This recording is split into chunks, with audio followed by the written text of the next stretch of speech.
Coach, offensively, where are you at so far through 3 games with this team? It feels like they're sharing it pretty well, shooting it pretty well. Is there anything you're dialed in on improving as you get into this second week?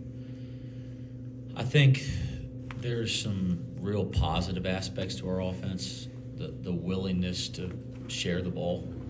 You mentioned that we've seen that the entire summer in preseason, but to see it happen in some games with the lights on, people in the crowd, that was great to see. I expected to see that, but it was nice to see that. We have a ways to go offensively, not in trying to figure out who we are, but trying to be more consistent in who we are. I think take transition offense, for example. I think when our transition offense, there's so many possessions in the first 3 games where it was really good, and we had 5 guys doing their job. And then there's plenty of examples where 1 or 2 guys don't do their job, and it wasn't very good. So it's good to see that we were capable of carrying over things from practice and applying them to games, but it wasn't consistent enough. So I think that's a big aspect. Our offensive rebounding, there's been moments where it looks like it's great, and then there's been moments where it hasn't been. So I think as I continue to, if I went into a deep dive here, which we're doing that as a staff, a lot of the stuff we're doing offensively has been good if we've all been engaged and focused on our job, but it hasn't been consistent, so we're working on more consistency right now. And then, I like how we played 3 games in a short period of time. Now we get a week to kind of go back and adjust and add, and certainly there's some areas offensively we're doing that. You've got a lot on your plate, but how much is said, if any, about last year's game over at NKU being as they're the next opponent? I think every game. The next game's always a big game. You guys know I've never gotten to the coach speak thing. Is try to be honest up here. You play a local game, it's a big deal, and you play games in your area. It's a big deal. Every game's a big deal, but games in your area mean a little something because it's in your backyard. So, I think our guys are aware of that, but we haven't had any kind of conversations or anything like that to this point. Obviously, we've seen some pretty big upsets early in the season, some unexpected games. What does it say about your guys and how you prepared them that they were able to win all 3 games and able to win rather convincingly? No, from a global perspective, pleased with finding the win column over the first 3 games. There's no doubt about that, but we're not to our standard of play yet. We have a long way to go. I don't think we're sitting here thinking we're the greatest basketball club in the world after those 3 games, but winning's a heck of a lot better than losing, no doubt about that. Coach, defense inside the paint seems to be an issue for the first 3 games. How do you go about correcting that moving forward? Yeah, I don't know if it was an issue for all 3 games, all 3 times. I think that how we defend, I thought against UIC we had a real problem with defending the paint, and some of that was we were a little too worried about guarding the 3-point line, so much so that we neglected some of our rotational responsibilities around the basket.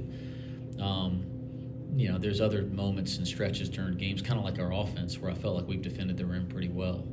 And then there's moments that we're making errors. And just the same way you coach everything. You show film, you address it in practice, you teach it, you hold people accountable. But we'll continue to value the kind of defense we have around the rim, whether it's rotationally or not.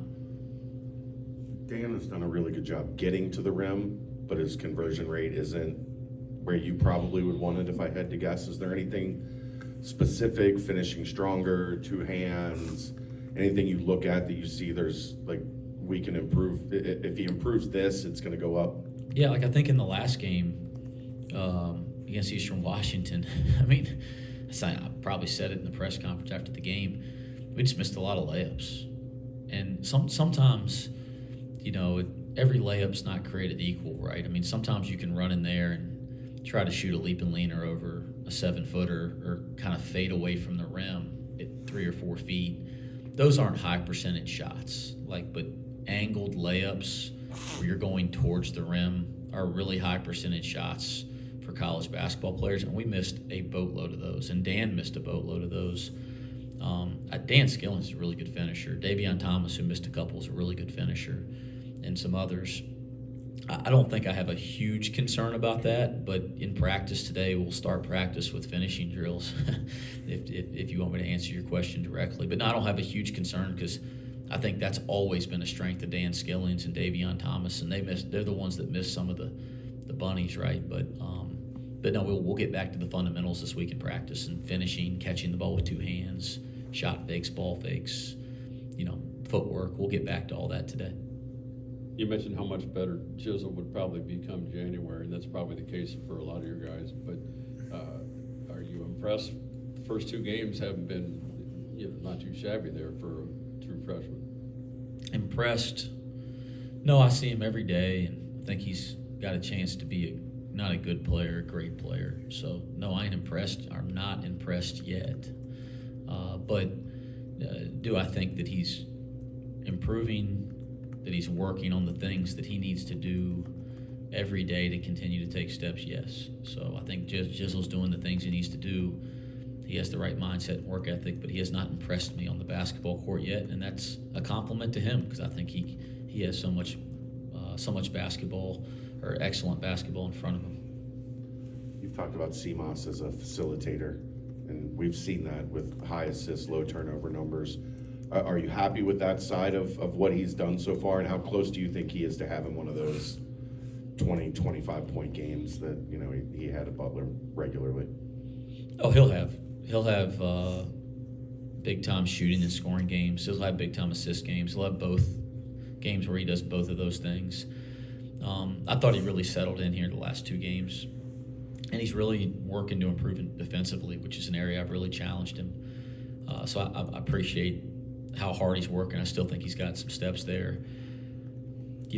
He's going to settle in. He's a really good player. Again, we see it every day. So if there's a half or a sequence where we don't see that type of thing during a game, we don't overreact because we see it every day. He's going to be fine. Everybody knows how important he is to this team's success, and I was pleased with some of the stretches that he had in the last two games. He's taking care of the ball well, but I think he can take care of it better. There's a couple plays where he puts the ball in jeopardy off the bounce, and he's one of the best ball handlers on the team, so that's not like him. I think it's a little bit just, knowing when to dribble and when to pass and when to shoot, and he's pretty good at that. Career day for Vic on Sunday. How much does him being able to step out and hit the three change the dynamic of your offense? Yeah, shooting fives are difficult to cover in college basketball now. Any level of basketball, really, because it forces you to pull your biggest guys away from the rim. It forces you to adjust your pick and roll schemes. So, shooting fives present problems. And, when we're playing him at that position, which we've been primarily doing here these last three games without Aziz and Jamil, it does open up some things for us offensively. I've been telling you guys he can really shoot the ball now. He could shoot it a little bit last year. I just didn't let him. He can really shoot it, I think, trying to find the right balance of when he looks for his shots without just floating around the perimeter. I think that's the trick here, and I think we're working through that every day. But yes, at the five spot, it presents a ton of problems for other teams' pick and roll coverage or just spacing the floor. At the four spot, it's really important that he spaces the floor in that position. And so I think he's primed to do a good job at either position this year. You told me a lot coming into last season that John Newman was having as good, if not a better, lead up to the season than anybody you had, and then he got the knee. Is what we're seeing from him the last two games even a glimpse at where he was at before the injury last year? Yes. The way you guys have seen him play, it's what we saw all preseason. Not just the defensive effort and intensity and impact, because he did that his first year here.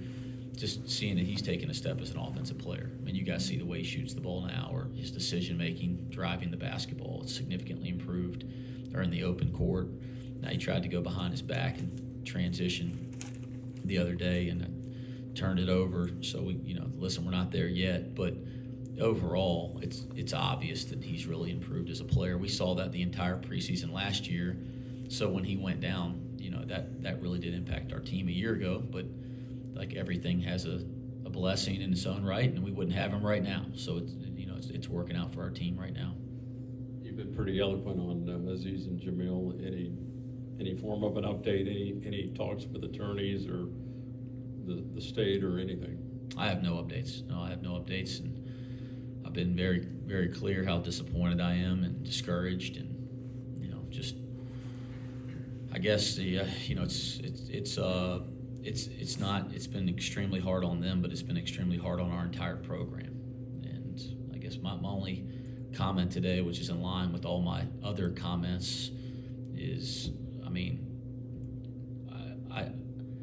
I really believe that what's happening here is that the NCAA is trying to make a statement to college basketball and college football, and that you cannot transfer 2 times if you haven't graduated. I think that's what's happening here. I have zero problem with that being a rule. I'd support that. My issue is the way that we're doing it. I'm all for finding some way to restrict transfers. I think that would help all of our jobs, but not at all cost, and not at the cost of our own players.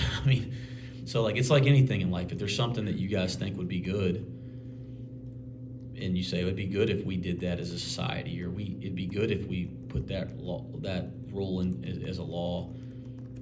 Yeah, that's great, but at any cost? No, we don't operate like that. We don't do things at any cost. We do things the right way, and the right way to come out last spring or last January and say there are no 2-time transfers, 0. That would have been the right thing to do, and we all would hear that information and abide by it. But to put out a sheet of paper that says there's 3 types of waivers, there's 7 guidelines for this particular waiver, and if you meet those, you better play. Kids meet them, coaches and programs do their jobs, look into that to make sure that that information's accurate, and then decisions are made. And so the mental health of our student athletes that are sitting out, Jamil and Aziz, and the mental health of the other ones that are being pulled into this, and the mental health of our program is being sacrificed times 10 because of a poor process and confusion and arbitrary thinking and hidden agendas and things like that. So that's my issue. Let's have clarity. I think everybody does well with clarity. And then we can debate the real issue at hand. But we're not even able to debate the real issue at hand because I don't know, but I really believe that's what's happening. We're using these kids as examples, frontline examples, so the next group won't try this. And that is wrong. That's inherently wrong. And I'll keep saying it. What's going on is just not fair to young people. It's not the sexiest story, so you don't hear it all over the national media. It doesn't get headlines, but the fact of the matter is there's human beings in that locker room that are being sacrificed, and it's not okay. And I will not get over it. I will not get past it. We will continue to make sure that we do everything in our power to get these guys on the court, because that's where they belong, and it's unhealthy for them not to be playing. That is the truth. That is the facts. Got time for one more? Kind of from a tangible aspect, how hard is it for you or anyone on your staff to completely clear your mind of that situation and prepare to coach a game, or does it just kind of naturally linger into the game for you? No, our jobs are to control what we can control, So when I'm as a staff, we're going to pour our heart into those guys that can play, and that's important that our team understands that we can. There's going to be other things that are issues out of our control over the course of this season, over the course of our lives. We have to lock in and control what we can control, but every time we're not on that basketball court, or we're not practicing, or we're not in the game, this has become a distraction for our team. Quite frankly, because to act like it's not would be to neglect the injustice here. And we're not going to do that. We're not going to just go, oh, okay, well, man, we're sacrificing 2 kids' lives. their entire identity and their entire life over dynamics that are well above what's ever going on here. And we're not going to just say that's okay, we're moving on. We're not doing that. And maybe that makes it easier to coach him every single day, but we're not doing that because that would be the wrong thing to do. We're not going to just say it's okay. It's not okay. We will stand up for it. Like I'll say that, like we will stand up for these two guys, and our team will stand up for these two guys. So yes, is that a distraction in some ways? Absolutely. But when we take the floor, it's not an excuse. All right, when we're in practice, it's not an excuse. We'll control what we can control. Thanks, Coach. Thanks, Coach. Thanks, Coach.